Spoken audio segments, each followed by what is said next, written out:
ராமரிடம் ஒரு தூதுவராக வந்து சீதையை தேடி கொடுக்க என்ன பண்றாரு? அவரை தேடிக்கிட்டு போறார், தேடி கொடுக்கிறேன்னு போறார். அந்த காண்டம் தான் அந்த சுந்தர காண்டம். ராமருடைய பரம பக்தரான அனுமரின் சக்தியை ஸ்ரீராமனுக்கு காட்டியது இந்த காண்டம் தான் சொல்லலாம். அசோகவனத்துல தலைவிரி கோலமாக அங்கே அழுது கொண்டிருக்கின்றாள் சீதை. தன் கணவனாகிய ராமரை நாம் பார்க்க முடியுமோ அல்லது பார்க்காமலேயே இறந்து விடுவோமோ என்று கலங்குகின்றாள். ஆனால் கற்புக்கரசியாக இங்கே வாழ்ந்து கொண்டிருக்கின்றாள்.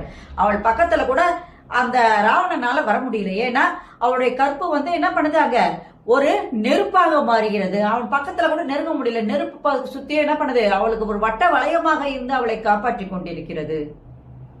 அந்த அக்னி அவளை காப்பாற்றி கொண்டிருக்கிறது. அசோகவனத்திலே அந்த ராவணனும் அதே நேரத்தில் அந்த அரக்கியர்களும் அவளுக்கு எண்ணற்ற தொல்லைகளை கொடுத்து கொண்டிருக்கின்றார்கள். அந்த நேரத்தில் சீதை அழுது கொண்டு இருக்கின்றாள், பசியால் வாடிக்கொண்டிருக்கின்றாள். தன்னுடைய நினைவுகள் எல்லாம் தன்னுடைய கணவன் மேல் ராமர் மேல் தான் இருக்கு. அவரை எப்பொழுது பார்ப்போம் என்று அவள் துடித்துக் கொண்டிருக்கின்றாள். அப்போ